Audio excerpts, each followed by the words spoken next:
என்னை ஈன்ற தாய் தந்தையை வணங்கி தன்னை விட உயரத்தில் இருக்க வைக்க எங்களை தரணியை ஆள வைக்க முழு மூச்சா எங்களுக்காக உழைக்கும் ஆசிரியர் பெருமக்களை வணங்கி நாளைய சூரியனை போல் ஒளி வீச காத்திருக்கும் இளம் காளையர்களே, கண்ணியர்களே, வருங்கால தேவைகளே, எதிர்கால மேதைகளே, என் ரத்தத்தின் ரத்தமே, உங்கள் அத்துணை பேரையும் சிரம் தாழ்ந்து வணங்கி பேச போகிறேன். என் தலைப்பில் இறங்கியும் இடம் காட்டும் இடம், குணம் சொல்லும் உடை, தைரியம் அறிவிக்கும் உடல், வணங்க தோன்றும் முகம், தோளில் துண்டு, பேச்சில் அன்பு, நடத்தையில் பண்டு, வாழ்க்கையில் எளிமை, அனைத்திலும் பொறுமை, உலகம் போற்றும் மகராசர் அவரே எங்கள் காமராசர்.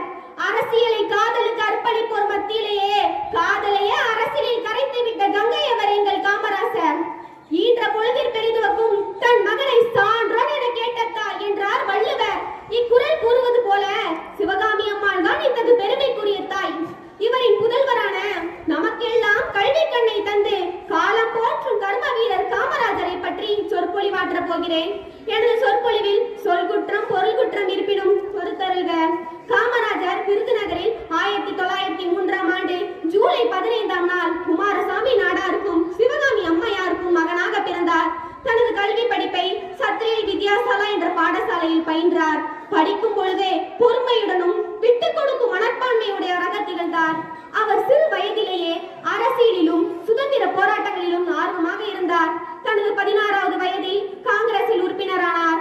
ராஜாஜி தலைமையில் வேதாரண்யத்தில் நடந்த உப்பு சத்தியாகிரக போராட்டத்தில் கலந்து கொண்டு கைது செய்யப்பட்டு கல்கட்டா சிறைச்சாலையில் அடைக்கப்பட்டார். அதன் பிறகு விருதுநகர் வெடிகுண்டு வழக்கில் கைது செய்யப்பட்டார். 1940ஆம் ஆண்டு மீண்டும் கைது செய்யப்பட்டு வேலூர் சிறைச்சாலையில் அடைக்கப்பட்டார். அங்கு இருக்கும் பொழுது விருதுநகர் நகராட்சி தலைவராக தேர்ந்தெடுக்கப்பட்டார். 9 மாதங்களுக்கு பிறகு விடுதலையானதும் பதவியை விட்டு நீங்கினார்.